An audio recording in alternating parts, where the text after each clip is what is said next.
Hello students, कैसे हैं आप सभी लोग। आई होप आप सभी बच्चे अच्छे होंगे और हर दिन की शुरुआत के साथ अच्छा करने का प्रयास कर रहे होंगे। मैं हूं आपकी साइंस टीचर अर्पिता पांडे और हम डिस्कस कर रहे हैं क्लास 10th के साइंस सिलेबस को। आज बेटा हमारा इस सिलेबस में जो है वो है सेकेंड चैप्टर, जिसका के नाम है लाइफ प्रोसेसेस यानी कि जैव प्रक्रम। बेटा हम ऑलरेडी फर्स्ट चैप्टर को खत्म कर चुके हैं जिसका नाम था केमिकल रिएक्शन एंड इक्वेशन, और अब आज से हम स्टार्ट कर रहे हैं हमारे चैप्टर को लाइफ प्रोसेसेस यानी कि जैव प्रक्रम को। इस चैप्टर की बेटा आ जाएगी फर्स्ट क्लास यानी कि लेक्चर नंबर 1। आप सभी बच्चों से रिक्वेस्ट है कि बेटा लेक्चर बहुत ध्यान से देखना है क्योंकि ये चैप्टर बहुत ज्यादा इंपॉर्टेंट है। बहुत ज्यादा इंपॉर्टेंट इसलिए है क्योंकि इससे रिलेटेड आपके 12 to 13 मार्क्स का पेपर में आना ही आना है क्वेश्चन। चाहे फिर वो बेटा आपके शॉर्ट फॉर्म में क्वेश्चंस आ सकते हैं, लॉन्ग आंसर भी इस चैप्टर से आते हैं और एमसीक्यू भी इस चैप्टर से पूछे ही पूछे जाते हैं। साथ ही क्या है, ये चैप्टर बहुत ज्यादा इंटरेस्टिंग है क्योंकि जब हम इस चैप्टर को पढ़ते हैं ना तो बहुत सारी ऐसी चीजें जो हमें पता चलेंगी। जब भी मैं आपको हार्ट के बारे में पढ़ाऊंगी तब आपको पता चलेगा कि एक्चुअली में ये जो हार्ट बीट है वो कैसे होती है, हार्ट बीट क्यों कहा गया है, ये टर्म क्यों यूज किया गया है। ऐसी बहुत सारी चीजें हम ये डिस्कस करेंगे कि अगर हम अपने आप को हेट्रोट्रॉफ कहते हैं तो हेट्रोट्रॉफ क्यों कहते हैं। आप सभी को पता है ना, हम सभी क्या है, हम सभी स्वपोषित तो है नहीं बल्कि हम तो परपोषी हैं यानी कि हेट्रोट्रॉफ कैटेगरी में आते हैं। तो हम क्यों ऐसे कहलाते हैं, ठीक है ना। इसके साथ ही हम डिस्कस करेंगे कि भाई हम श्वास लेते हैं तो ब्रीदिंग करते हैं, ब्रीदिंग प्रोसेस है। उसके बाद रेस्पिरेशन प्रोसेस यानी कि श्वसन होता है। तो एक्चुअली में रेस्पिरेशन से किस प्रकार से हमारे शरीर को एनर्जी मिलती है, ये सारी चीजें हम इस चैप्टर में डिस्कस करने वाली। सारी प्रक्रियाएं होने के बाद में किस तरह से एक्सक्रीशन होता है, भाई शरीर से वेस्ट मटेरियल किस तरह से बाहर निकलता है, ये सारी चीजें। कहने का मतलब ये है कि ये चैप्टर है सुपर डुपर इंपॉर्टेंट क्योंकि इसमें बहुत सारी ऐसी चीजें हैं जो हमारे खुद के शरीर में हो रही है। तो अपने शरीर में होने वाली चीजें तो पता होनी ही होनी चाहिए डेफिनेटली। तो चलिए स्टार्ट करते हैं इस लेक्चर को। सभी बच्चे बहुत ध्यान से सुनना है, ना सिर्फ मेंटली बल्कि आप सॉरी ना सिर्फ फिजिकली बल्कि आपको मेंटली भी क्लास में प्रिपेयर होने के बैठना है कि भाई मैम बताएंगी चीजें हमें नोट डाउन करना, हमें ध्यान से सुनना है, तब जाके चीजें होंगी। और आज से अभी से तैयारी करनी है बोर्ड एग्जाम की। धीरे धीरे करके एक एक चैप्टर अच्छे से तैयार होता जाएगा और यकीन मानो मैं आपको इतने सिंपलेस्ट तरीके से हर चीज बताऊंगी कि उससे ज्यादा सिंपलेस्ट तरीके से आपको कोई भी नहीं पढ़ा सकता। बस आपको करना क्या है, मैं बार बार कहती हूँ किसी भी चीज को रटना भी नहीं लेकिन सुनना है ध्यान से। ठीक है, ठीक है, आप सभी को पता चली ये बात। तो चलो स्टार्ट करते हैं इस लेक्चर को। बहुत ध्यान से सभी लोग सुनेंगे। तो चलो जब बात हम करते हैं जैव प्रक्रम की यानी कि लाइफ प्रोसेस चैप्टर की, ठीक है ना, तो इसमें एक्चुअली में इस चैप्टर का नाम लाइफ प्रोसेस है क्यों, जैव प्रक्रम है क्यों, चलो इसके बारे में पहले कुछ बात कर लेते। देखो बेटा, चाहे तुम हो चाहे हम हो चाहे जीव जंतु हो, हम सभी क्या है, जीवित हैं। अब जीवित हम क्यों हैं, क्योंकि एक्चुअली में ऐसी बहुत सारी चीजें हैं यानी कि बहुत सारे प्रोसेसेस है, प्रक्रियाएं हैं जो हमारे शरीर में हो रही है। इवन वो हो रही है तभी हम जीवित हैं, ऐसा भी कहा जा सकता है। जैसे कि हमारे शरीर में होने वाला पोषण, पोषण बोले तो न्यूट्रिशन, भाई हम पोषण करते हैं ना, न्यूट्रिशन अपटेक करते हैं न्यूट्रिएंट्स को, तो वो जो प्रोसेस है वो होता है न्यूट्रिशन। हम शोषण करते हैं, हम परिसंचरण करते हैं, वो सर्जन करते हैं। और इन सारे प्रोसेसेस में बहुत सारे ऑर्गन्स हमारे शरीर के इन्वॉल्व होते हैं, ठीक है ना। तब जाके ये प्रोसेसेस हो पाते हैं और ये प्रोसेसेस जब प्रॉपर ढंग से हमारे शरीर में होते रहते हैं तब बिना किसी प्रॉब्लम के हमारा शरीर भी स्वस्थ रहता है और हम क्या करते हैं, सरवाइव करते हैं, ठीक है ना। तो अब बात यह है कि ये सारे जो तंत्र हैं इनका एक कंबाइंड फॉर्म में संयुक्त रूप से अच्छे तरीके से प्रॉपर फंक्शन करना बहुत ज्यादा जरूरी है हमारे शरीर की पूरी प्रॉपर फंक्शनिंग के लिए, या हमारे शरीर को अच्छे से सरवाइव कर सके, जीवित रह सके, इसके लिए ये सारी चीजें जरूरी है, ठीक है। चलो तो सबसे पहले डिस्कस करते हैं, बात करते हैं पोषण की, ठीक है। तो आपको ये तो पता चला ना कि एक्चुअली में जैव प्रक्रम जैव प्रोसेस में क्या क्या चीजें पढ़ेंगे हम इस चैप्टर में। तो हम सबसे पहले पढ़ेंगे पोषण अवशोषण के बारे में, फिर हम शोषण के बारे में, फिर परिसंचरण तंत्र के बारे में, और फिर हम बात करेंगे किसके, उत्सर्जन यानी कि एक्सक्रीटरी सिस्टम के बारे में पढ़ेंगे। ठीक है, तो चलो सबसे पहले डिस्कस करते हैं पोषण के बारे में कि एक्चुअली में पोषण क्या है, जिसको कि हम न्यूट्रिशन भी कहते हैं। क्या कहते हैं? न्यूट्रिशन भी कहते हैं। किसमें? इंग्लिश में हम इसी को न्यूट्रिशन भी कहते हैं। अब मेरी बात को बहुत ध्यान से समझना है सभी को। क्या? जब मैंने बेटा आपके साथ डिस्कस किया था चैप्टर कौन सा, लाइव प्रोसेसेस, पहले हमने जो चैप्टर डिस्कस किया था जिसका की नाम था केमिकल रिएक्शन एंड इक्वेशन, यानी कि रासायनिक अभिक्रियाएं एवं समीकरण, तो वहां पे मैंने एक बात आपसे बताई थी, क्या कि एक्चुअली में फूड का ऑक्सीडेशन होता है जिससे कि हमें एनर्जी मिलती है। अब एक एक बात एक्चुअल में अब जाके ये चैप्टर स्टार्ट हुआ, बस ध्यान से सुनना है। क्या?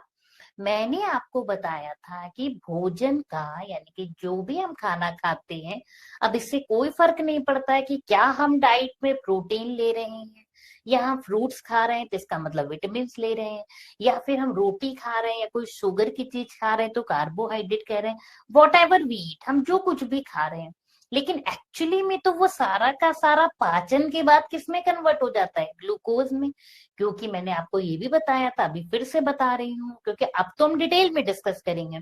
तो बेटा हम जो कुछ भी खाते हैं वो हमारे शरीर में सबसे सिंपलेस्ट यानी कि सबसे सरल रूप में परिवर्तित हो जाता है पाचन के बाद, और वो रूप क्या होता है? वो होता है ग्लूकोज। आई मेरी बात समझ में?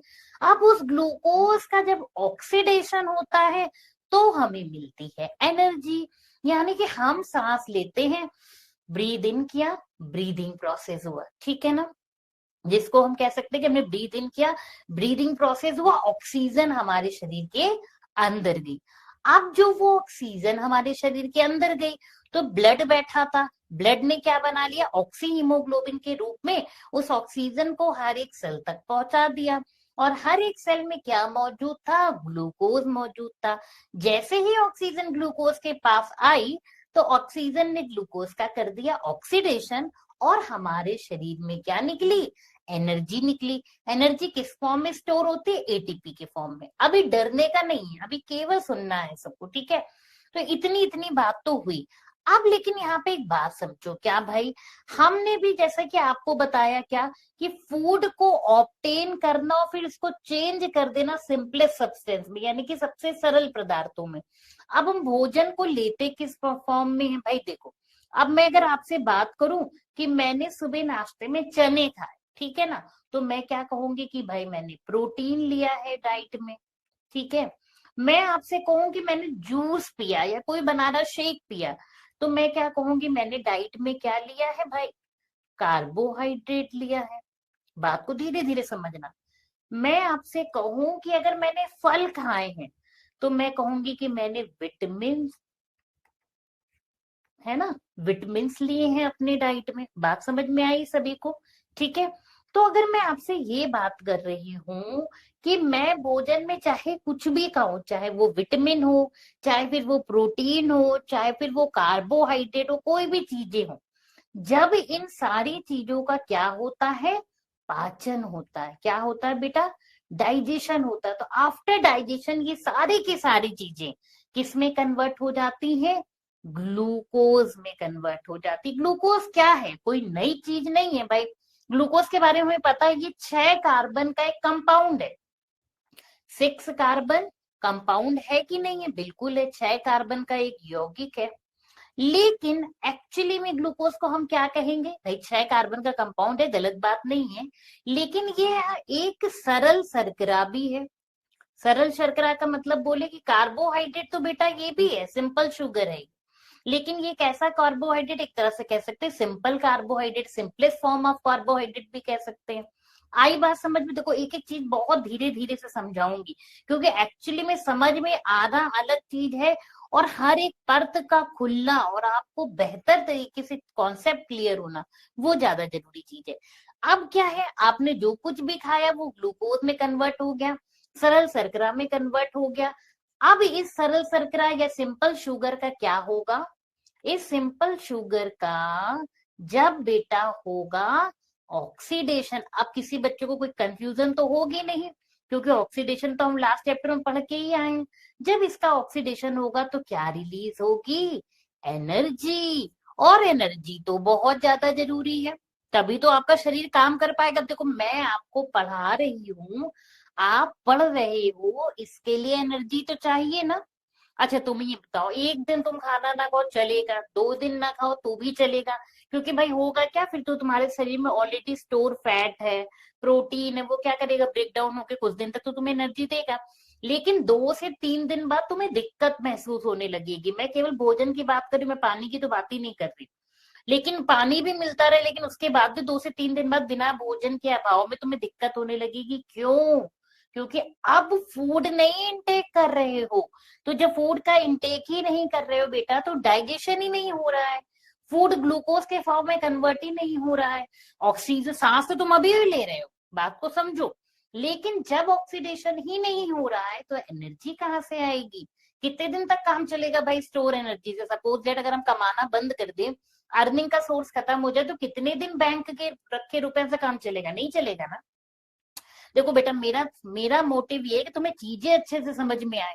उसके लिए मैं ऐसे डिफरेंट डिफरेंट एग्जाम्पल लूंगी, तब जाके दिमाग में चीजें बैठेंगी, तब जा करके इंटरेस्ट क्रिएट होगा। तो आई होप अब सबसे बेहतर तरीके समझ में आया कि पोषण क्या है। डेफिनेशन तो बुक में भी मिल जाएगी, दुनिया भर में हर जगह मिल जाएगी। कॉन्सेप्ट कहाँ से सीखोगे? फिलो से सीखोगे, ठीक है। चलो, तो भोजन का अंतर्ग्रहण, पचे हुए भोजन का अवशोषण, शरीर द्वारा रख रखाव के लिए उसका उपयोग। अब इसी भोजन का जो शोषण किया, एनर्जी निकली, अब इस एनर्जी से काम करो, अपने शरीर का रख रखाव करो, रिपेयर करो, बहुत सारे काम में उसको वृद्धि करने में इस्तेमाल करो उस एनर्जी का। तो पोषण के आधार पर जीवों को 2 समूहों में विभाजित किया गया है, 2 समूह में डिवाइड किया गया है। What are 2 groups? सबसे पहले है ऑटोट्रॉफिक और हेट्रोट्रॉफिक। देखो फिर से, जैसा कि पिछले चैप्टर में मैंने क्या कहा था, नाम से जिस दिन चीजों को पहचानना आपने स्टार्ट कर दिया, then you are good to go. आपको चीजें अपने आप क्लियर होती चली जाएंगी। देखो यहाँ पे भी मैं एक बात बताती हूँ। ऑटो का मतलब होता है सेल्फ, मतलब खुद से, स्वयं से, ठीक है।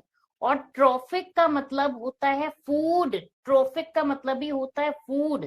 अब एक बात बताओ, तुरंत ही पता चल गया है, यानी कि ऑटोट्रॉफ्स वो हैं जो स्वयं से अपना भोजन बना ले। अब इसमें तो कोई कंफ्यूजन की बात नहीं है ही, इस दुनिया में कौन ऐसे जो अपना भोजन स्वयं बनाते हैं? Only and only plants, green plants, ठीक है। लेकिन ग्रीन प्लांट्स के साथ साथ कुछ एल्गी, यानी कि शैवाल, वो भी एक तरह से प्लांट की ही कैटेगरी में आते हैं। कुछ बैक्टीरिया भी ऐसे होते हैं, वो भी क्या कर लेते हैं, ऑटोट्रॉफिक न्यूट्रिशन करते हैं, यानी कि अपना स्वयं का भोजन का निर्माण करते हैं। आई बात समझ में? तो स्वपोषी, जो खुद अपना भोजन बनाए। अब हेट्रो का मतलब क्या है? दूसरों पे, हेट्रोट्रोपिज्म, यानी कि दूसरों पर। फिर से ट्रॉफिज्म का मतलब फूड के लिए, जो दूसरों पे फूड के लिए डिपेंडेंट है वो है हेट्रोट्रॉफिक, यानी कि हेट्रोट्रॉप्स। इस तरह का मूड ऑफ न्यूट्रिशन कहलाएगा हेट्रोट्रॉफिक न्यूट्रिशन, और जो इसको परफॉर्म करेंगे वो कहलाएंगे heterotrophs. We all are heterotrophs. तुम, हम सब हेट्रोट्रॉप्स है। अब कोई ये नहीं बोलेगा कि मैम हम तो खुद रोटी चपाती बनाते हैं, खुद कुकर में सीटी लगा के दाल बनाते हैं। वो तुम बना रहे हो, बट रॉ मटेरियल्स जो तुम यूज कर रहे हो, चाहे वेजिटेरियन हो चाहे नॉन वेजिटेरियन हो, वो आप दूसरों से ही ले रहे। एक बात बताओ, अगर प्लांट्स से गेहूं ना मिले, चावल ना मिले, दाल ना मिले, तो क्या पका पाओगे? नहीं। बट प्लांट्स जो होते हैं वो खुद अपना ये सब कर लेते हैं। उनको खुद से नेचर में जो है ना कार्बन डाइऑक्साइड और जो सनलाइट है उससे भोजन बना लेंगे। हम नहीं ऐसा कर पाएंगे। बात समझ में? हम खुद चीजें नहीं उगाते हैं, प्लांट्स से उगती हैं, फिर हमारे किचन तक आती हैं, फिर हमारी प्लेट तक आती है। हम तो सिर्फ उसे पका रहे हैं, we are only cooking that food but not preparing that food. Okay, raw materials तो बेटा हम उनसे ही ले रहे हैं। तो जो दूसरों पर भोजन के लिए डिपेंडेंट होते हैं वो होते हैं हेट्रोट्रॉप्स लाइक अस, हम सभी, आप और हम सभी। ठीक है ना। हम या तो प्लांट्स पे या एनिमल प्रोडक्ट पे डिपेंड करते हैं, तो हम सभी कहलाएंगे विषम पोषी। आई होप आप सब मेरी बात समझ पा रहे होगे, ठीक है ना। तो अगर मैं इसका एग्जाम्पल की बात करूं तो कौन है इसमें आएगा, ह्यूमन बीइंग आएंगे, हम सभी इसमें आएंगे। अगर हम इसकी बात करें तो इसमें कौन आएगा, इसमें प्लांट्स आएंगे, इसमें एल्गी आएगा, शैवाल आएगा बेटा, ठीक है ना। एक बात और समझ लो, और इसमें कुछ बैक्टीरिया भी आएंगे, एंड बैक्टीरिया, बहुत सारे बैक्टीरिया भी इसमें आएंगे। हालांकि मैंने आगे की स्लाइड में दे रखा, बट यहाँ पे भी चीज जितनी बार सुनो उतनी बार लिखो, चीजों को क्लियर करते चलो, ठीक है।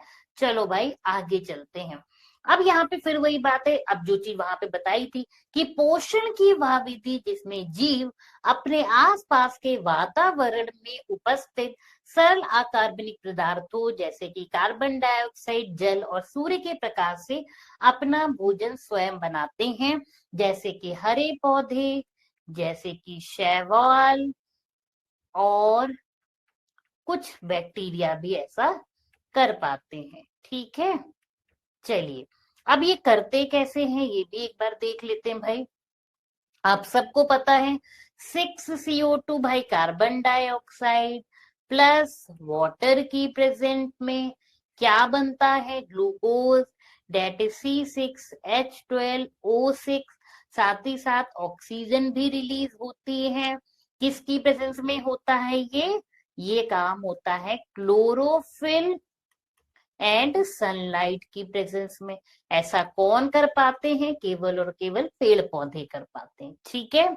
क्लियर है मेरी बात सभी को। चलिए, अब बेटा एक चीज और यहाँ पे देख लेना, ये जो चीजें हैं कार्बन डाइऑक्साइड एंड वाटर, ये कहलाती हैं अकार्बनिक पदार्थ। क्या कहलाते हैं ये कहलाते हैं अकार्बनिक पदार्थ। और इन अकार्बनिक पदार्थों से निर्मित होता है हमारा क्या, ऑर्गेनिक पदार्थ यानी कि कार्बनिक पदार्थ, जो कि है हमारा क्या, ग्लूकोज। ये क्या निर्मित हो रहा है, ये कार्बनिक पदार्थ बन रहा है एक तरीके का। ये क्या है, ये है आपका कार्बनिक पदार्थ। क्लियर हो गई मेरी बात, ये क्या है, ये है कार्बनिक पदार्थ। चलिए अब आगे चलते हैं। विषम पोषी, पोषण की वह विधि जिसमें जीव अपना भोजन स्वयं नहीं तैयार कर सकता, अन्य जीवों पर निर्भर करता है, मनुष्य एवं अन्य जीवधारी यानी कि एनिमल्स और ह्यूमन बींग। ओके, आप सभी को मेरी बात समझ में आ रही होगी। चलते हैं अब हम आगे। स्वपोषी पोषण हरे पौधों, कुछ जीवाणुओं जो कि प्रकाश संश्लेषण कर सकते हैं उनमें होता है। साथ ही साथ यहाँ पे एक चीज और लिख सकते हैं कि एग्जाम्पल के तौर पे ग्रीन प्लांट्स तो है ही हैं, हरे पौधे जिन्हें हम कह रहे हैं, जीवाणु यानी कि बैक्टीरिया तो है ही है। साथ ही साथ यहाँ पे हम लिख सकते हैं शैवाल। हालांकि फिर से मैं बता रही हूँ कि शैवाल भी जो है ना, वो लाइक कैटेगरी तो प्लांट्स में ही आएंगे, बट फिर भी हम शैवाल को भी कह सकते हैं कि ये भी क्या करते हैं, ये या तो जल वगैरह में जो पाए जाते हैं ना शैवाल एल्गी, ये भी अपना फोटोसिंथेसिस कर सकते हैं।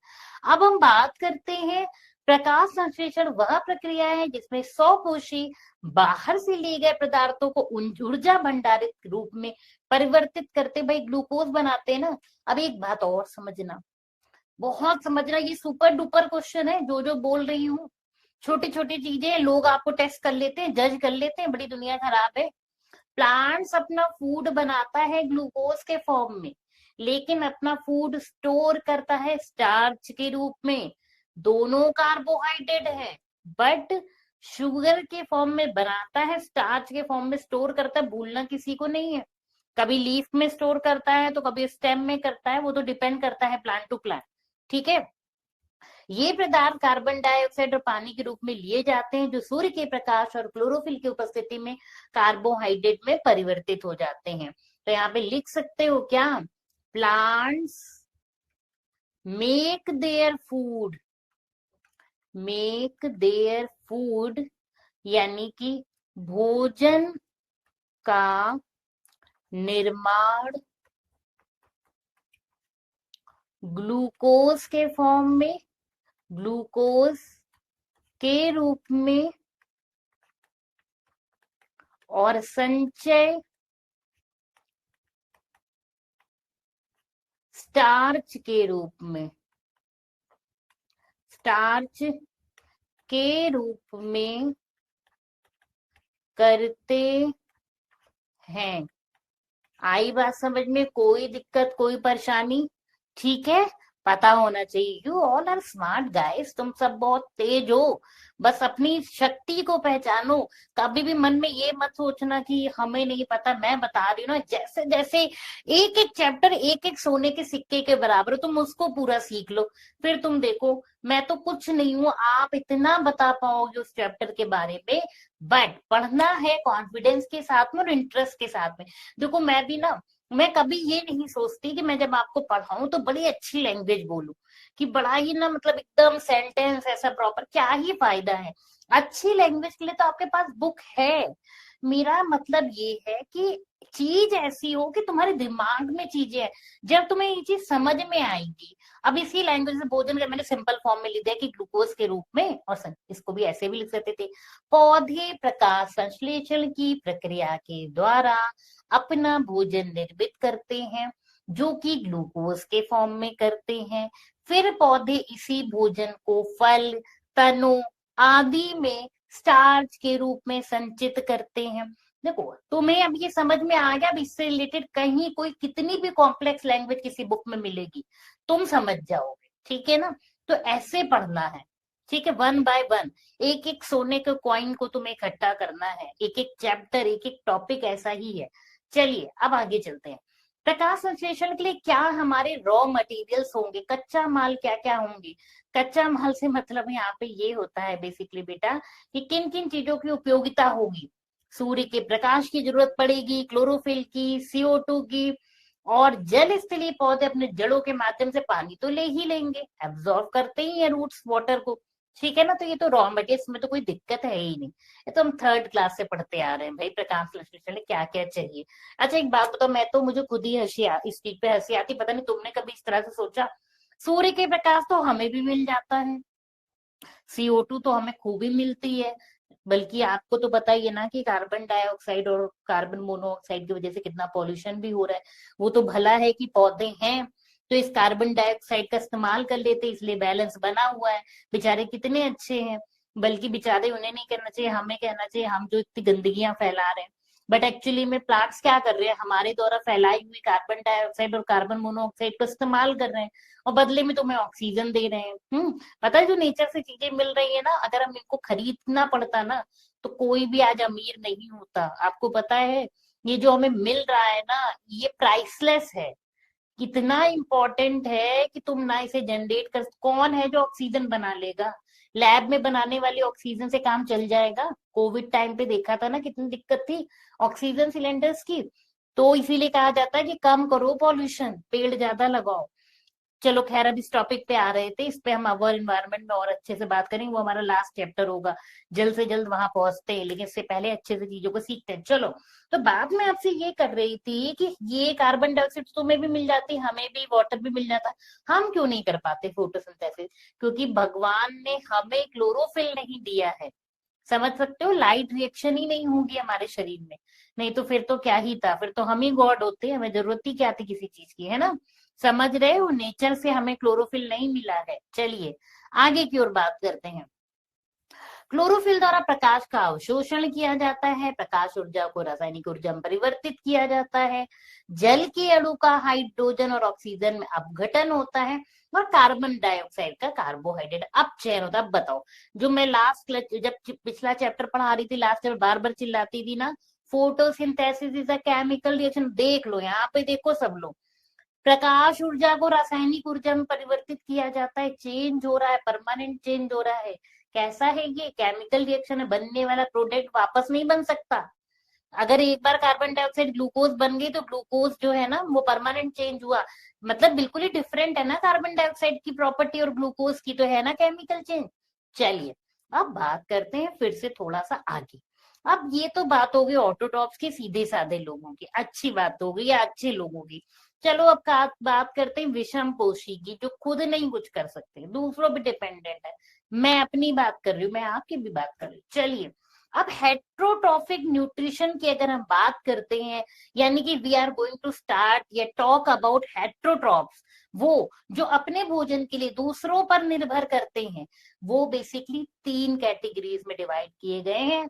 होलोजोइक, मृतोपजीवी, परजीवी। फिर से सोचो, हेट्रोट्रॉप्स की भी 3 कैटेगरी है, जो दूसरों पर भोजन के लिए डिपेंडेंट है उनकी भी 3 कैटेगरी है, होलोजोइक, मृतोपजीवी और परजीवी।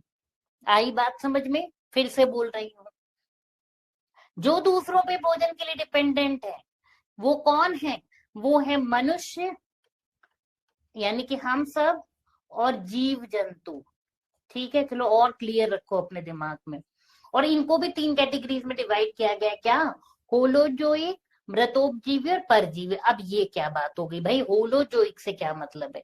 देखो, होल शब्द समझते हो ना, पूरे का पूरा, यानी कि वो सारे लोग जो इनटेक करे फूड का कॉम्प्लेक्स फॉर्म में, पूरे का पूरा, कुछ भी ऐसा ना हो कि उसे पहले छोटे छोटे फॉर्म में तोड़ा फिर एब्जॉर्ब किया। अब जैसे हम बात करें हम लोग की, हम लोग होलो जो एक कैटेगरी में ही आते हैं। अब हम मिला के देख लो, जो भी कुछ खाते हैं, मान लो मैं आपसे सेब की बात करूं, मैं आपसे डोसे की बात करूं, मैं आपसे नूडल्स की बात करूं, ये सारी चीजें कॉम्प्लेक्स फॉर्म में आप खा रहे हो ना। अब जो भी चीजें आप खा रहे हो, या तो वो सॉलिड खा रहे हो, आइदर सॉलिड और लिक्विड खा रहे हो, दो ही कैटेगरीज है ना, या तो सेमी सॉलिड या लिक्विड। मतलब इनटेक ऑफ फूड अगर हम कहें, है ना, intake of food in organic, in complex form, basically complex form में जटिल रूप में भोजन का ग्रहण करना। ठीक है ना, तो आप यहाँ पे कह सकते हो, ये जो होलोजोइक में आते हैं कॉम्प्लेक्स फॉर्म में, है ना, intake of food, intake of food in complex form, यानी कि जटिल भोज्य के रूप में पदार्थों को ग्रहण करना। क्या करते हैं ये? जटिल रूप में, जटिल रूप, क्या या तो लिक्विड और सॉलिड रूप में भोजन को ग्रहण करने वाले, ग्रहण करने वाले होलोजोइक कहलाते हैं। हम सब इसी में आते हैं। हम पूरा का पूरा सेब काट खाते हैं, ऐसा नहीं करते कि सेब के कॉम्प्लेक्स फॉर्म को, जो भी चीजें उसको पहले छोटे छोटे टुकड़ों में तोड़ दे। टुकड़ों में यहाँ पीसेस से मतलब नहीं, यहाँ पे मतलब है कॉम्प्लेक्स फॉर्म है। जैसे कि मैंने अभी बताया था ना कि स्टार्च कॉम्प्लेक्स फॉर्म है, ग्लूकोज क्या है? सिंपलेस्ट फॉर्म में। देखो बात को समझो, स्टार्च और ग्लूकोज दोनों कार्बोहाइड्रेट है, बट स्टार्च सेम टाइम पे कॉम्प्लेक्स फॉर्म है, ग्लूकोज सेम टाइम पे सिंपलेस्ट फॉर्म है कार्बोहाइड्रेट का। हम जो भी चीजें खाते हैं वो कॉम्प्लेक्स फॉर्म में खा रहे हैं। चाहे हम प्रोटीन खा रहे हैं तो प्रोटीन कॉम्प्लेक्स फॉर्म है, अमीनो एसिड अभी डिटेल में आगे बताऊंगी, अभी सबका ओवरव्यू तो देते चलूं थोड़ा थोड़ा। प्रोटीन जो है वो कैसा है? कॉम्प्लेक्स फॉर्म है। अमीनो एसिड कैसा है? सिंपलेस्ट फॉर्म में। यानी कि हम जो चीजें खा रहे हैं वो कॉम्प्लेक्स फॉर्म में खा रहे हैं, यानी कि हम होलोजोइक है। इनटेक ऑफ फूड करें चाहे तो लिक्विड स्टेट में या सॉलिड स्टेट में, बट हम खा किस में, ग्रहण किस रूप में कर रहे हैं? कॉम्प्लेक्स फॉर्म में। चलो अब बात करते हैं मृतोपजीवी की। नाम से ही पता चल रहा है मृतोपजीवी, मृत मतलब डेड, बिल्कुल सही पकड़े हैं। यानी कि वो चीजें जिनको, वो जीव, यानी कि वो हेट्रोट्रॉप्स बेसिकली, जो डेड एंड डिकेइंग चीजों को, सड़ा गला करके चीजों को से अपने भोजन की प्रतिपूर्ति कर रहे हैं, अपने न्यूट्रिएंट यानी कि पोषक पदार्थों की प्रतिपूर्ति कर रहे हैं, सड़े गली चीजों पर से ले रहे हैं। ठीक है ना। सैप्रो का मतलब, मृतोपजीवी को अच्छा पहले बता दूं आपको, इसको इंग्लिश में कहते हैं क्या? सैप्रो। क्या बोलते हैं? सैप्रोफिटिक। क्या बोलते हैं? सैप्रोफिटिक। अब एक बात समझना, सैप्रो का मतलब ही होता है सड़ा गला, सड़ा हुआ या गला हुआ। तो ये क्या करते हैं? ये वो हैं जो फीड करते हैं, feed on dead and decaying plants and animals. Dead and डिकिंग, अब इसको फिर से तुम समझ लो भाई। मान लो कोई जानवर मर गया अपनी नेचुरल डेथ से, तो अब उसके शरीर पर से जो अपना भोजन लेंगे वो कहलाएंगे सैप्रोफाइट्स। क्या कहलाएंगे? सैप्रोफाइट्स कहलाएंगे। ठीक है, इनका एग्जाम्पल क्या होगा? इनका एग्जाम्पल आप कह सकते हो कि फंगस होंगे। तुमने देखा भी होगा, सड़ी गली हुई चीजों पे फफूंद उग जाती है ना, तो फंगस सैप्रोफाइट्स हैं। साथ ही साथ कुछ बैक्टीरिया भी, सर्टेन बैक्टीरिया भी सैप्रोफाइट्स कहलाते हैं। तो feed on dead and decaying plants and animals, यानी कि ये क्या करते, फीड करते हैं किस पर से?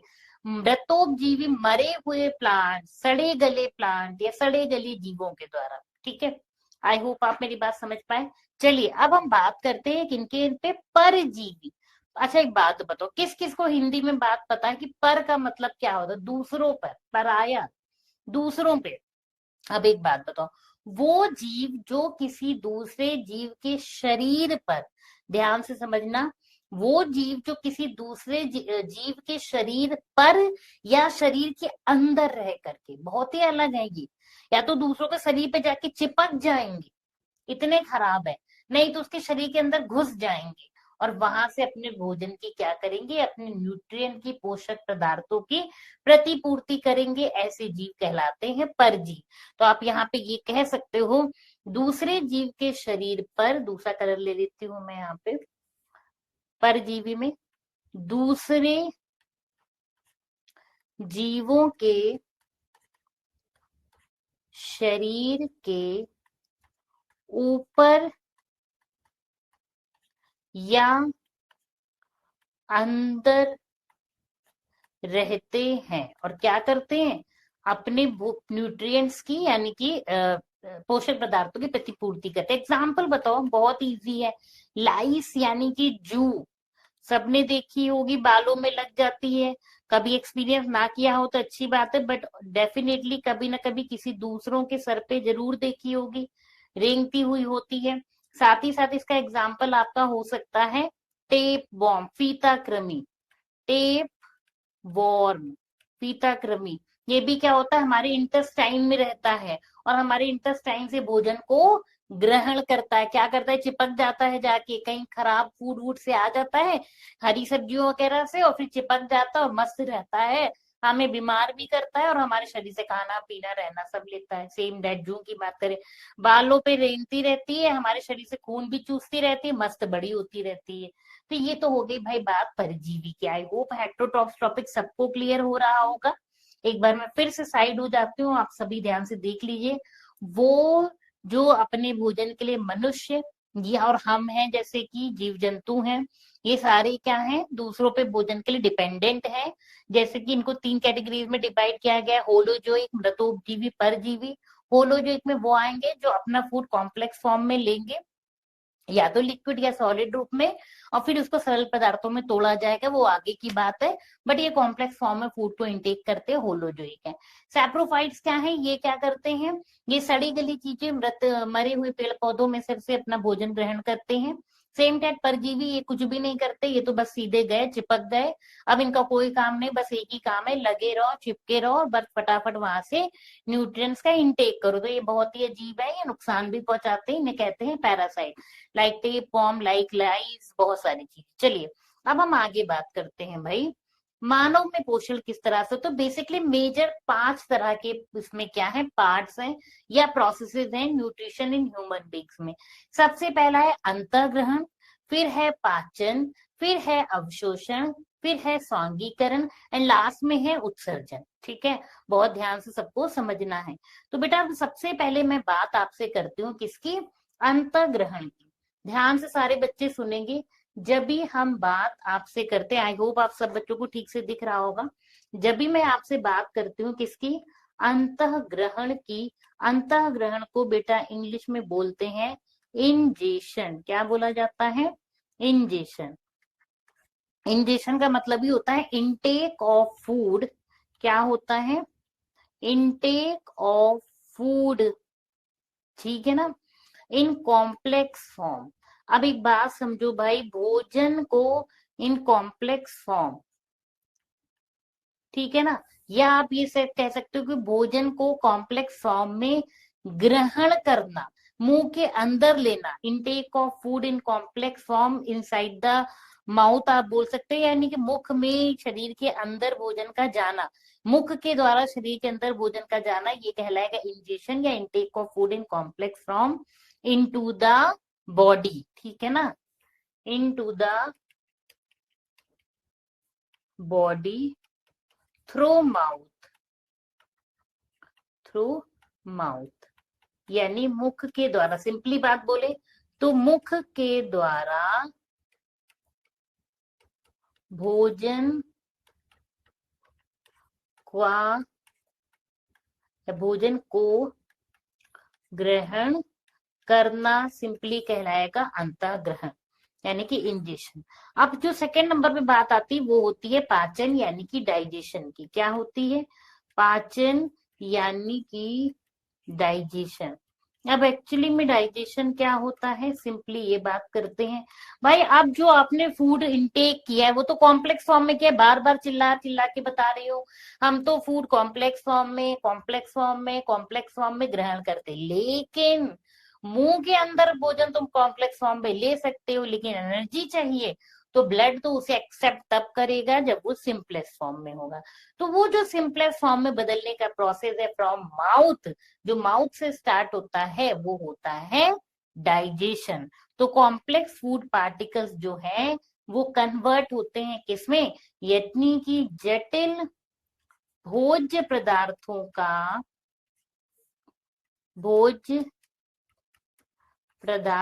का सरल भोज्य पदार्थों में परिवर्तित होना, ये क्या कहलाता है? पाचन प्रक्रिया कहलाती है, ठीक है। अब तीसरे नंबर पे बेटा आपका क्या आता है? तीसरे नंबर पे आता है आपका एब्जॉर्प्शन। क्या आएगा?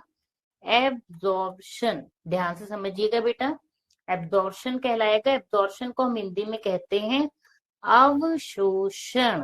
क्या कहते हैं? अब अवशोषण कहते हैं। अब ये क्या है भाई? जो चीज आफ्टर डाइजेशन तैयार हुई, दैट इज ग्लूकोज। क्या है? ग्लूकोज। तो सिंपलेस्ट फूड का यानी कि ग्लूकोज का ब्लड में मिलना। अब क्या होगा? स्मॉल इंटेस्टाइन में कंप्लीट डाइजेशन होता, सारी चीजें टूट के ग्लूकोज में कन्वर्ट हो गई। अब वो जो ग्लूकोज में कन्वर्ट होगी तो उस ग्लूकोज का ब्लड में मिलना एब्जॉर्प्शन कहलाता है। तो क्या बोलोगे सिंपली? आप बस यहाँ पे यही बोल सकते हो एब्जॉर्प्शन के केस की अगर हम बात करें कि simplest mixing of simplest food particles यानी कि glucose into the blood stream, यानी कि रक्त की धारा में जो ग्लूकोज है उसका मिलना या अवशोषित होना, है ना। तो आप यहाँ पे सिंपली लिखो सिंपलेस्ट फॉर्म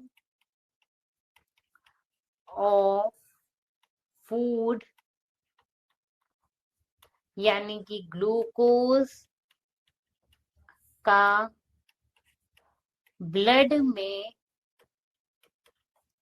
मिलना या ब्लड में मिल जाना एब्जॉर्प्शन यानी कि अवशोषण कहलाता है।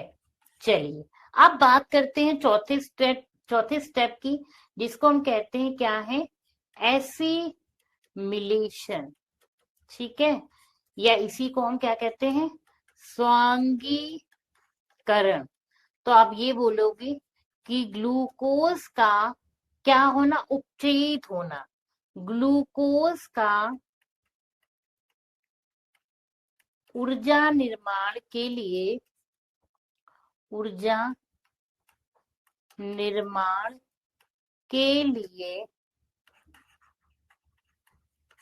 उपचयित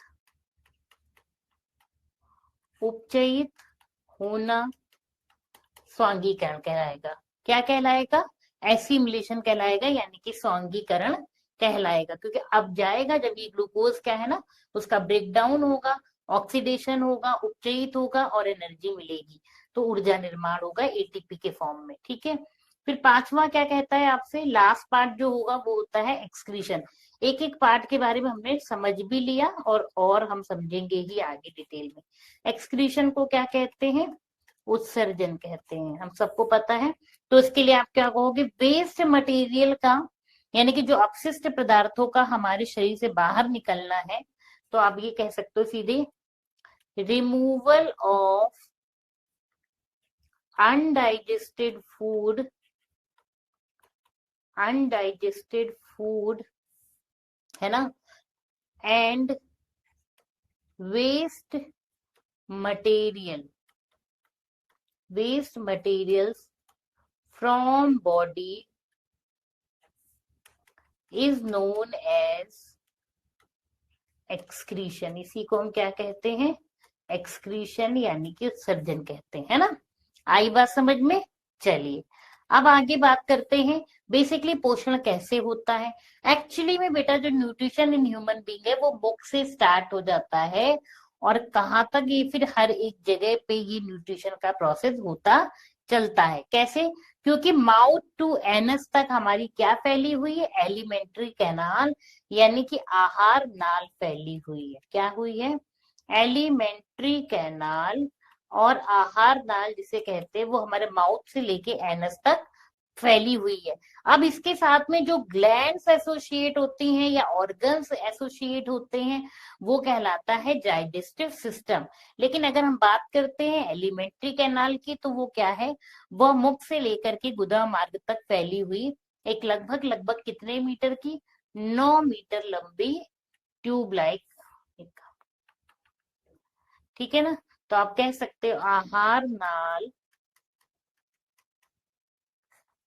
मुख से गुदा तक फैली 9 मीटर जिसकी लंबाई है लगभग लगभग, फैली मुख से गुदा तक फैली 9 मीटर एक नलिका रूपी, नलिका रूपी संरचना है, ठीक है ना। भोजन जो है वो मुख के माध्यम से ग्रहण किया जाता है। इसके बाद क्या होते हैं भाई, बकल कैविटी में क्या है आपके पास पता है, देखो जो दो लिप्स के बीच का स्पेस होता है एक्चुअली में मुख वही है। फिर उसके बाद बकल कैविटी में हमको देखने को मिलते हैं दांत, हमको देखने को मिलती है जीभ, हमको देखने को मिलती है लार ग्रंथि। अब जो है मुख से भोजन ग्रहण किया, दांत उसे पीसते हैं, जीभ उसमें स्लाइवा मिलाती है जिससे भोजन कैसा हो जाता है, सॉफ्ट हो जाता है, ठीक है ना। ठीक से दांत जो है भोजन को पीस दिया, और इसी तरह से क्या है जीभ ने मुंह में स्लाइवा जो होती है वो भी होती है। अब इस क्योंकि स्लाइवरी ग्लैंड्स होती हैं जो स्लाइवा का सिक्रीशन करती है यानी कि म्यूकस है यानी कि लार का सिक्रीशन करती है, जिससे भोजन सॉफ्ट हो जाता है, और सॉफ्ट हो जाने के बाद उसे आराम से अंदर ग्रहण किया जा सकता है, यानी कि वो हमारे ग्रास नली से होता हुआ स्टमक तक पहुंचता है, ठीक है ना। तो इसके बाद ये है कि भोजन मुख के माध्यम ग्रहण किया जाता है, जिसके बाद दांत भोजन को पीसते हैं, फिर जीभ जो है वह मुंह से भोजन यानी कि लार को भोजन के साथ ठीक से मिक्स करती है। बहुत जरूरी है क्योंकि वो लार ही है जो भोजन को सॉफ्ट करती है, जिसकी वजह से भोजन को आसानी से निकला जा सकता है। चलिए अब आगे बात करते हैं। मुख, भोजन मुंह के माध्यम से ग्रहण किया जाए। एक्चुअली में इन दो लिप्स की जगह हमारे मुंह में जो दो लिप्स के बीच का स्पेस होता है उसी को मुख कहते हैं यानी कि माउथ कहते हैं। जिसके बाद दांत जो है वो भोजन को पीसते हैं, फिर जीभ जो है वो मुंह में मौजूद लार को भोजन के साथ ठीक से मिलाती है। लार से निकलने वाला एमाइलेज एंजाइम जो है वो स्टार्च को शर्करा में बदल देता है। होता ये कि जब जीभ जो है ना अच्छे से क्या करती, लार को भाई भोजन में मौजूद लार को क्या, सॉरी हमारे मुंह में मौजूद लार जो है वो भोजन को किस में कन्वर्ट कर देता है, वो भोजन को कर देता है सिंपलेस्ट फॉर्म में कन्वर्ट करना स्टार्ट कर देता है। लाइक स्टार्च जो है वो भी कन्वर्ट, स्टार्च कॉम्प्लेक्स शुगर का फॉर्म है, कार्बोहाइड्रेट का फॉर्म है, उसको सरल शर्करा में तोड़ती है, ठीक है। तो ये तो बात हो गई किसकी, मुख की बात हो गई। अब हम आगे बात करते हैं ग्रास नली यानी कि इसोफेगस की। एक्चुअली में बेटा ग्रास नली क्या है, उसकी दीवार पे कई तरह के मांसपेशीय संरचनाएं होती हैं।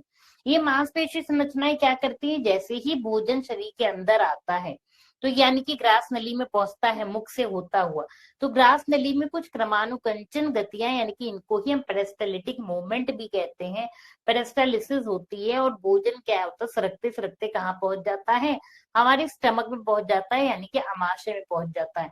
लेकिन एक चीज और याद रखिएगा कि ग्रास नली को पेट तक ले जाने वाले मार्ग के रूप में कार्य करती है। कौन? ग्रास नली भोजन को मुख से आपके स्टमक यानी कि पेट तक पहुंचाने का कार्य करती है, लेकिन point to be noted, grass नली में कोई पाचन नहीं होता है। यह केवल और केवल क्या करती है? यह एक टूल के जैसा है जो क्या करती है, मुख में भोजन को ग्रहण किया और उसके बाद उसको पहुंचा दिया कहाँ तक? स्टमक तक, जहां पे इसका क्या होगा, जहां पे भोजन का कंप्लीट डाइजेशन होता है। तो ये तो बात हो गई किसकी? हमारे ग्रास नली की बात हमने कर ली। यहाँ पे भी हम वही चीजें देख रहे हैं कि किस तरह से मुख है, मुख के बाद भोजन किसमें जा रहा है? ग्रसिका में, फिर अमाशय में, फिर बड़ी आंत है, फिर ये छोटी आंत है, और ये हमारा एनस के थ्रू शरीर से वेस्ट मटेरियल बाहर निकल जाता है। अब बात करते हैं हम स्टमक की। तो स्टमक में 3 विशेष चीजें हैं, यानी कि बेसिकली ये गैस्ट्रिक ग्लैंड्स है 3 इंपॉर्टेंट। और ये 3 इंपॉर्टेंट गैस्ट्रिक ग्लैंड्स क्या हैं, ये एक बार हम देख लेते हैं। इन 3 इंपॉर्टेंट गैस्ट्रिक ग्लैंड्स में एक से सिक्रीट होता है हाइड्रोक्लोरिक एसिड। ये क्या करता है? यह एक अम्लीय माध्यम तैयार करता है।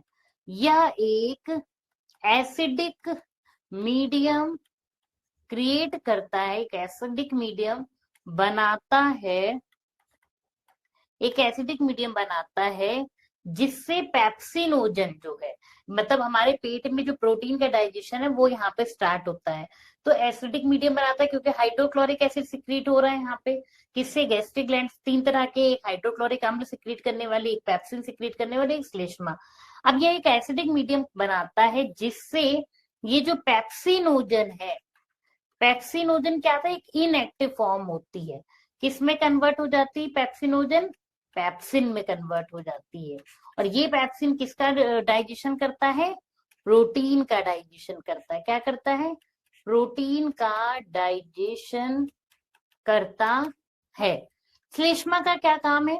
ये क्या करती है? ये एक म्यूकस की लेयर क्रिएट करती है। क्या करती है ये? यह म्यूकस लेयर क्रिएट होती है। श्लेष्मा म्यूकस लेयर क्रिएट होती है। और ये क्या करती है? इसका काम होता है कि HCl बहुत ज्यादा ना सिक्रीट हो, जो स्टमक है उसमें बहुत ज्यादा HCl ना सिक्रीट हो उस, क्योंकि अगर बहुत ज्यादा HCl सिक्रीट होगा तो वो भी हार्मफुल है।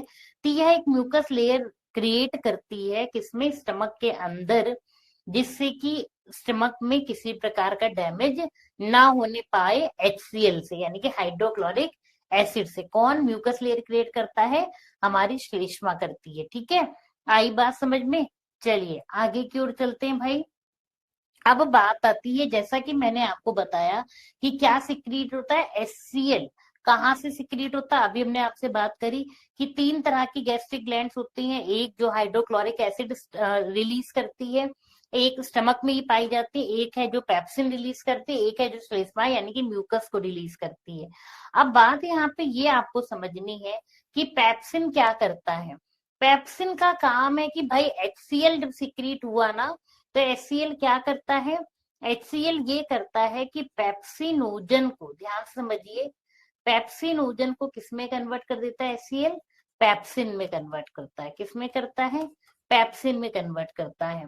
यह क्या है? पेप्सिन एक आपकी सक्रिय अवस्था होती है। किसके लिए? डाइजेशन प्रोसेस के लिए यह एक सक्रिय अवस्था है, जबकि पेप्सिनोजन क्या है? यह एक निष्क्रिय अवस्था है। ठीक है, आई बात समझ में? ये क्या है? यह निष्क्रिय अवस्था है। जो HCl ने क्या किया? पेप्सिनोजन को पेप्सिन में कन्वर्ट कर दिया सक्रिय अवस्था में। अब क्या होगा? ये जो पेप्सिन है वो क्या करेगा? प्रोटीन का पाचन करेगा। किसका करेगा पाचन? प्रोटीन का पाचन करता है। कौन? Pepsin. Pepsin responsible for what? Protein digestion. कहाँ पे सिक्रीट होता है? हमारे स्टमक में सिक्रीट होता है। किसके द्वारा? जठर ग्रंथियों के द्वारा। क्या होता है ये? HCl इसमें क्या मदद करता है? HCl जो है वो पेप्सिनोजन को पेप्सिन में कन्वर्ट करता है। पेप्सिन क्या है? एक इनएक्टिव स्टेट थी, वो किसमें कन्वर्ट हो गई? एक्टिव स्टेट में कन्वर्ट हो गई, जिससे क्या होगा? डाइजेशन होगा। किसका? प्रोटीन का डाइजेशन होगा। ठीक है, अब आगे की ओर चलते हैं। हाइड्रोक्लोरिक एसिड यह पेट के अंदर एक अम्लीय माध्यम बनाता है, जो पेट के अंदर पेप्सिन को सक्रिय करने में मदद करता है। ये मैंने अभी आपको समझाया कि ये इनएक्टिव पेप्सिनोजन को पेप्सिन में कन्वर्ट करता है। ठीक है, चलिए, अब आगे बात करते हैं। म्यूकस लेयर पेट की परत को अम्ल से बचाती है। ये भी बचाती है कि कितना ज्यादा एसिड सिक्रीट हो या नहीं हो, सो डेट बहुत ज्यादा अगर स्टमक में एचसीएल एसिड स्टमक में सिक्रीट होगा तो भी प्रॉब्लम हो सकती है। तो यह पेट की परत को अम्ल से बचाता है।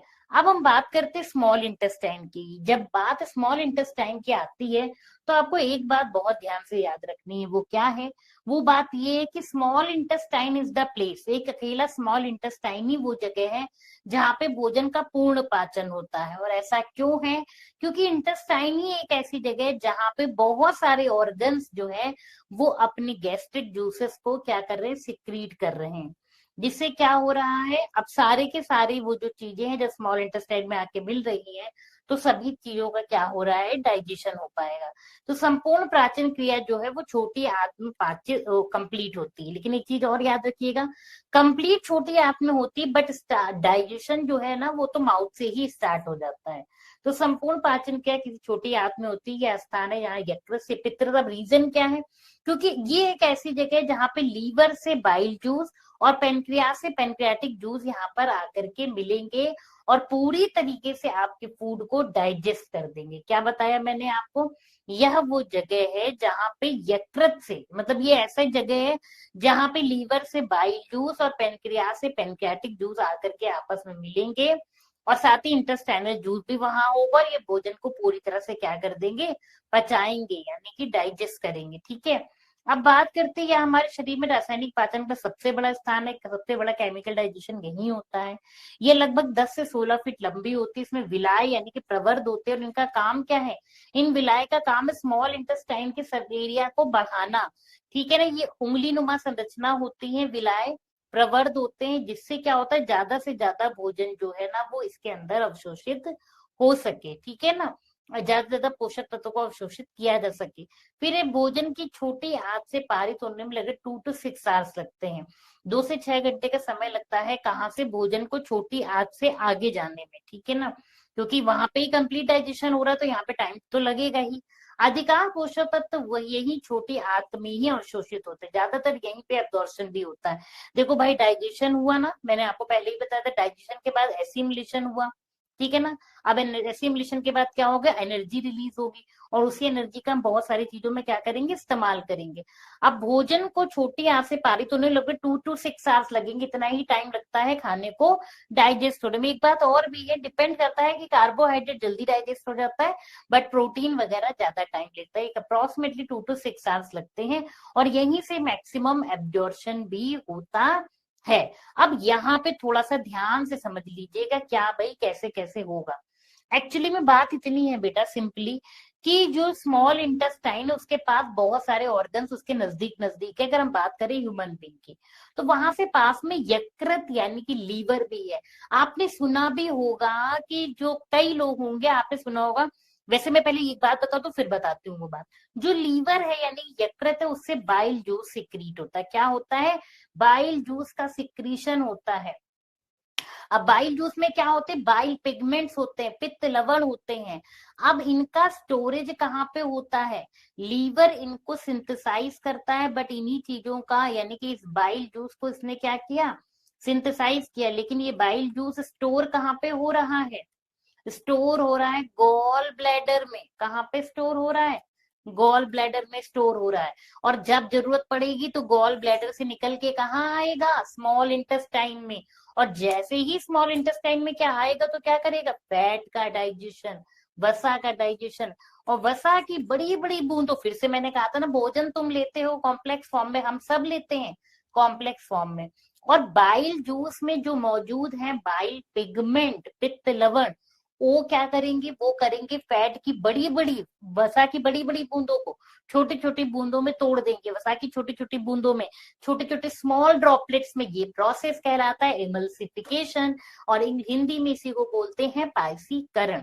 तो भूलना नहीं है किसी को भी, ये जो प्रोसेस कहलाएगा, ये प्रोसेस क्या कहलाता है? इमल्सिफिकेशन कहलाता है। This process is known as emulsification. The big droplets of यानी कि large droplets of fat changes into the small droplets of fat, ठीक है ना, by the help of with the help of हमारे bile pigment which is present in bile juice but secreted from liver.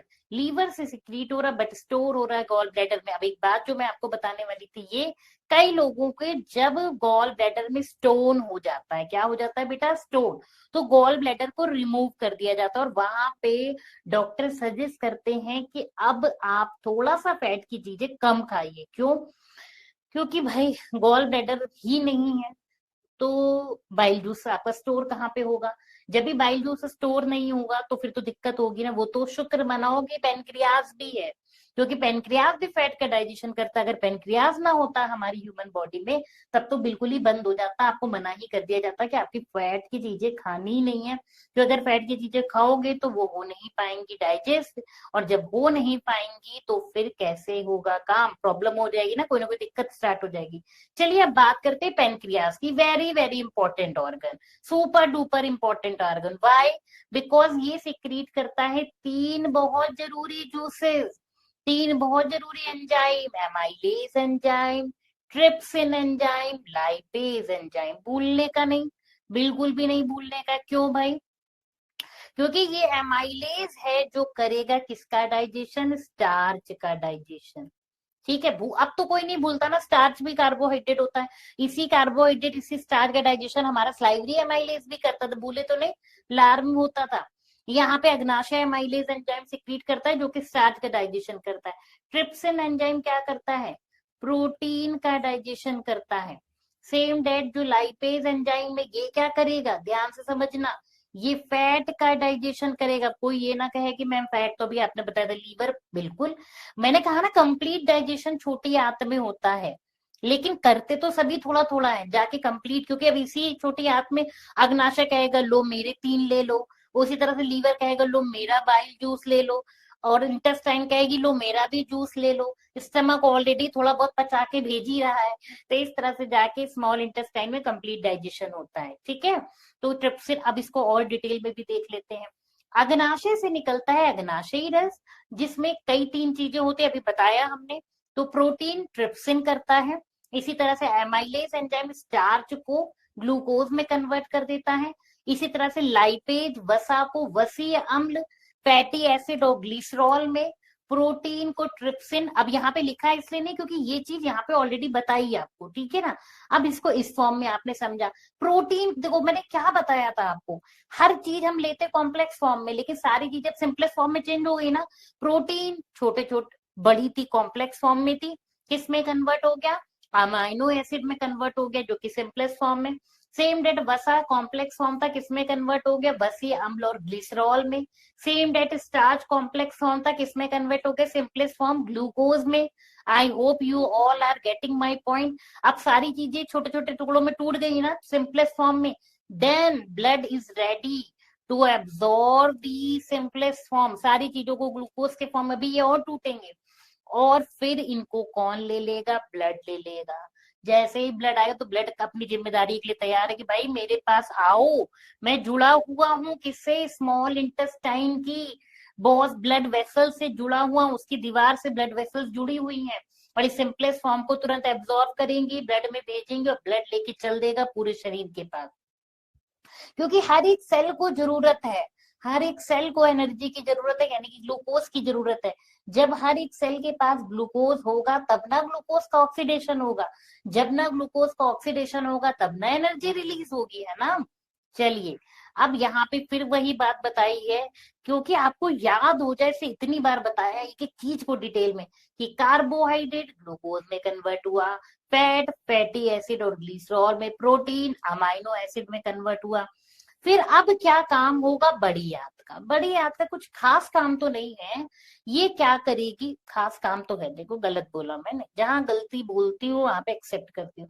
खास काम digestion में भले नहीं है, क्योंकि डाइजेशन नहीं होता, ये बोलना मुझे चाहिए था कि बड़ी आंत का डाइजेशन में तो कोई खास रोल नहीं है, बट अब जो चीजें डाइजेस्ट होने के बाद में पानी को इनटेक करना, पानी अवशोषित यहीं पे करेगा, water absorption takes place in large intestine, no digestion takes place in large intestine, but water absorption takes place in large intestine.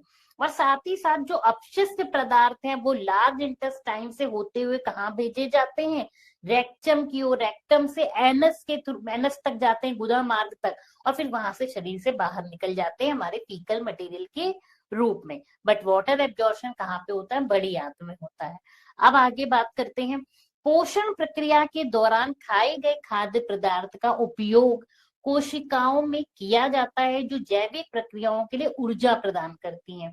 अब क्या होगा, बहुत सारे जो आपने खाद्य पदार्थ लिए, अब वो सेल्स में क्या होंगे, बायोलॉजिकल प्रोसेस के लिए उनका क्या होगा, चालू होगा ऑक्सीडेशन, क्योंकि ब्लड पहले से ही पहुंचा दिया ग्लूकोज को हर एक सेल तक, और सांस तुम ले रहे, ऑक्सीजन आ रही है, दोनों काम लगातार हो रहे हैं, लगा फटाफट एनर्जी रिलीज हो रही है, एटीपी के फॉर्म में स्टोर भी हो रही है। हालांकि ये भी एक थोड़ा सा कॉम्प्लेक्स प्रोसेस है जो मैं भी आपको सोशल में सिखाऊंगी, बट आई होप न्यूट्रिशन समझाने में तो मैं सफल हुई हूँ। बट मुझे ये भी पता है, क्योंकि आप अभी अभी 9th क्लास से पास आउट होकर के 10th क्लास में आए हो, तो सम हाउ आपको थोड़ी थोड़ी प्रॉब्लम्स आती होंगी। बट देखो, अगर आप पहली बार क्लास को देख करके 60% समझ गए ना, तो इट मीन्स तुमने बहुत समझ लिया। दोबारा उस रिकॉर्डेड क्लास को देखोगे ना, तो डेफिनेटली तुम मोर देन 85% सीख जाओगे। और तीसरी बार जब तुम सुनोगे ना, नोट डाउन करते चलोगे, तो तुम्हें 100% सीख जाओगे। ठीक है ना। हो सकता है एक बार में चीजें नहीं आएंगी, क्योंकि एक बार में कैसे ही भला याद हो जाएगा कि भाई स्लाइवरी एमाइलेज भी था, पेनक्रियाटिक एमाइलेज भी था, उसने भी एमाइलेज सिक्रीट किया था, उसने भी एमाइलेज सिक्रीट किया था। एमाइलेज क्या करता था, फैट करता था या फिर कार्बोहाइड्रेट करता था या स्टार्च करता था। लेकिन जब बार बार बार बार सुनोगे, रिपीट करोगे, तो याद हो जाएगा कि भाई पेप्सिन भी था स्टमक में जो प्रोटीन को डाइजेशन करता था, पेनक्रियाज भी सिक्रीट करता था ट्रिप्सिन को, वो भी प्रोटीन करता था। सेम डेट स्लाइवरी एमाइलेज था लार में, वो भी हमारे करता था कार्बोहाइड्रेट स्टार्च को डाइजेस्ट। इसी तरीके से पेनक्रियाट में भी हमारा क्या था, एमाइलेज था, वो भी करता था हमारा किसको डाइजेस्ट, हमारी कार्बोहाइड्रेट स्टार्च को डाइजेस्ट। फिर तुम्हें चीजें याद होती चली जाएंगी, तो करना यही है। ठीक है, चलिए अब सोशन क्लास को मैं स्टार्ट करती हूँ आपके साथ में। तब तक के लिए मिलते हैं नेक्स्ट क्लास में। Bye bye and take care everyone.